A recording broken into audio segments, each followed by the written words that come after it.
Shalom semuanya. Ya, ayo kita lanjutkan ya video-video kita yang sebelumnya.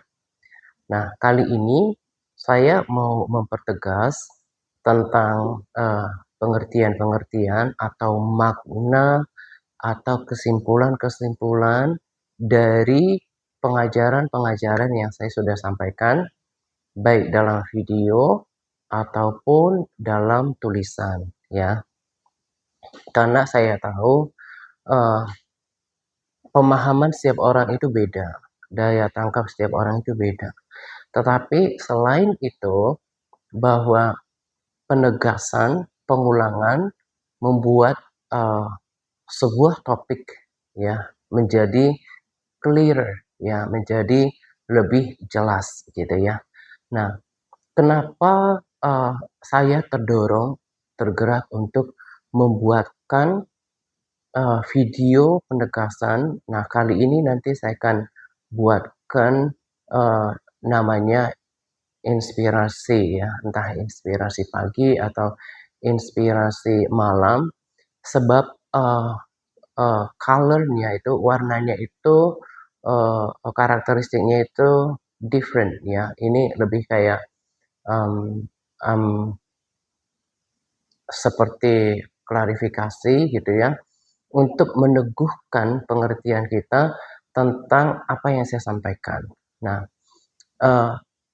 saya tambahkan lagi, kenapa saya terdorong untuk buatkan video tentang topik lahir baru. Karena ini sesuatu yang pesan yang sangat penting. Pertama, karena ini menyangkut kekekalan orang Kristen. Ya, menyangkut nasib kekekalan orang. Ya, menyangkut hal yang penting yang membuat kita sampai pada kerajaan surga.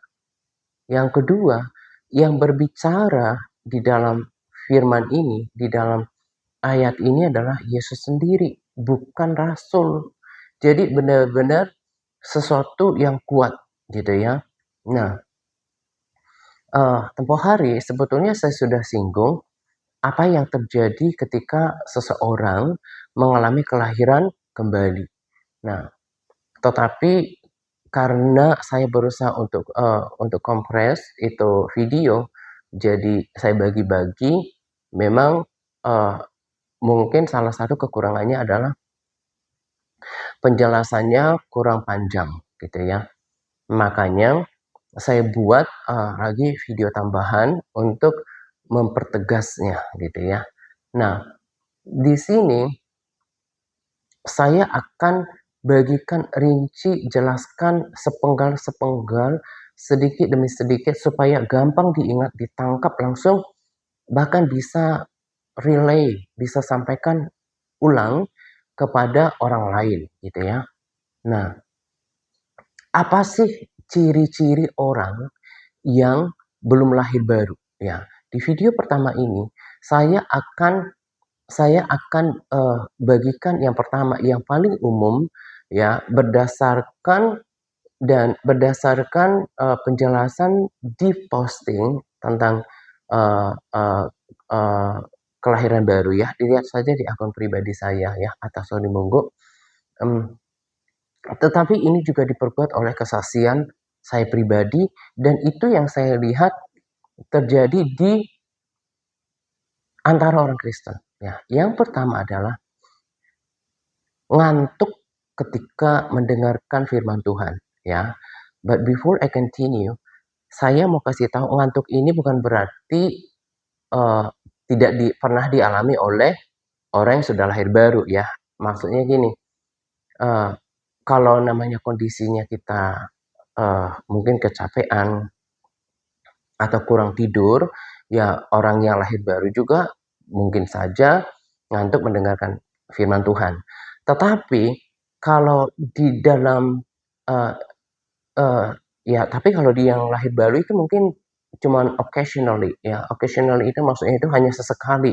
Nah, tapi kalau di dalam kehidupan seorang yang belum lahir baru, itu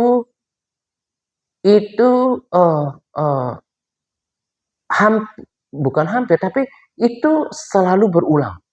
Jadi setiap baca firman, udah dengerin firman Tuhan, tiba-tiba nggak berapa lama ngantuk, ya, nggak ngerti.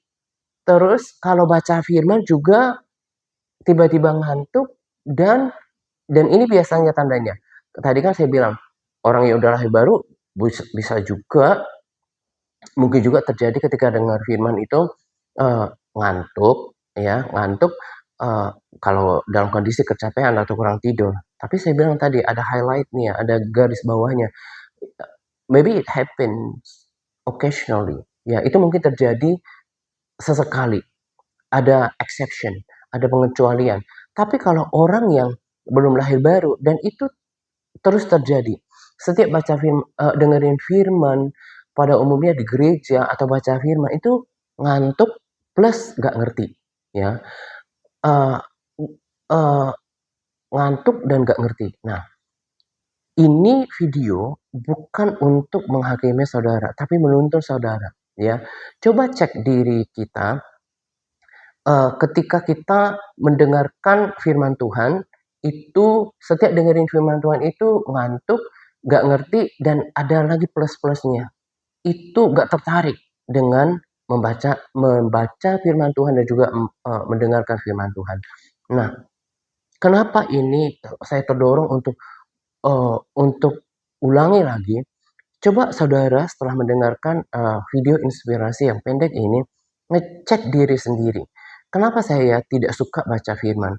Kenapa saya tidak betah berlama-lama membaca firman? Saya nggak menikmati pembacaan firman Tuhan. Akhirnya lama-lama mundur teratur. Ke gereja juga dengerin firman Tuhan, tapi pikiran saya itu kemana gitu ya, kemana-mana. Dan nggak dapatkan sesuatu.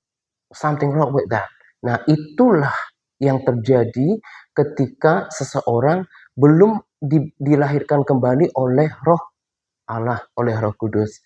Nah, kenapa saya ulangi ini lagi-lagi adalah supaya saudara bisa mengenali apakah saudara sudah lahir baru atau belum.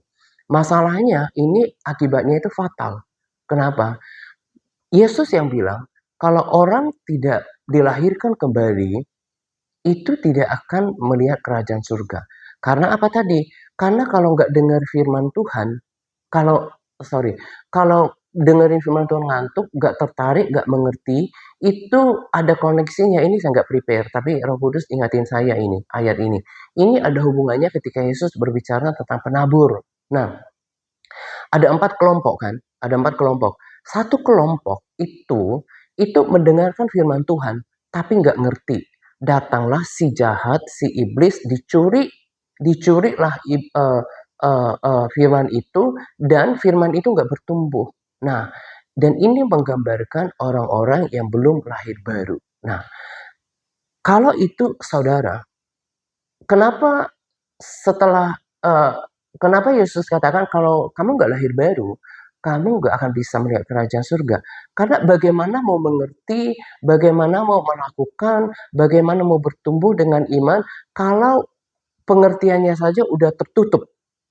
Jadi maksudnya Yesus itu, kamu nggak akan bisa namanya lagi berlanjut secara rohani. Karena ngerti saja enggak. Misalnya when you want to do something, ketika kita mau lakukan sesuatu, kita nggak ngerti melakukannya, bagaimana kita mau menyelesaikannya. Bagaimana kita mau mempraktekkannya, bagaimana kita mau menyelesaikannya. In the same way, dengan cara yang sama, ketika kita nggak ngerti firman Tuhan, bagaimana kita mau aplikasikannya, bagaimana kita mau hidupinya. Nah, jadi apalagi firman itu kan harus mengawal kita lagi di dalam pertandingan iman, mengubahkan kelakuan kita. Jadi kalau ada di antara saudara yang saya itu punya ciri-ciri itu kayak gitu satu. Nah, waktunya untuk merespon ini dengan serius dan nanti misalnya saudara baru ya, baca posting saya tentang apa yang terjadi setelah orang lahir baru. Nah, jadi kalau diresapi ya tulisan itu, betapa Tuhan itu baik. Tuhan tahu kemampuan manusia itu lemah. Nah, makanya harus ada kelahiran baru yang dikerjakan oleh Roh Allah, dan kita we don't understand, we don't comprehend. Kita nggak bisa memahami how it works. Ya, how the Holy Spirit works inside of our heart. Bagaimana Roh Kudus bekerja di dalam hati kita. Tapi tiba-tiba saja hati kita itu kayak baru. Kayak ada, bukan kayak ya, karena kayak itu kan agak-agak. Sementara pekerjaan Roh Kudus itu bukan kayak-kayak, tapi pengalaman. Bahwa saudara nanti tiba-tiba merasakan kok hasrat untuk baca firman Tuhan itu mulai ada. Ngerti firman Tuhan itu mulai ada. Lebih betah mendengarkan firman itu mulai dirasakan. Nah, saudara kan sebetulnya yang selama ini jadi Kristen, eh, apa ya bilangnya itu, Kristen yang udah lama tapi belum mengalami perubahan hidup. Sebetulnya kalau ditanya kan punya punya keinginan sebetulnya untuk berubah. Ada kok. Jadi saudara yang belum lahir baru itu bukan berarti saudara itu jahat.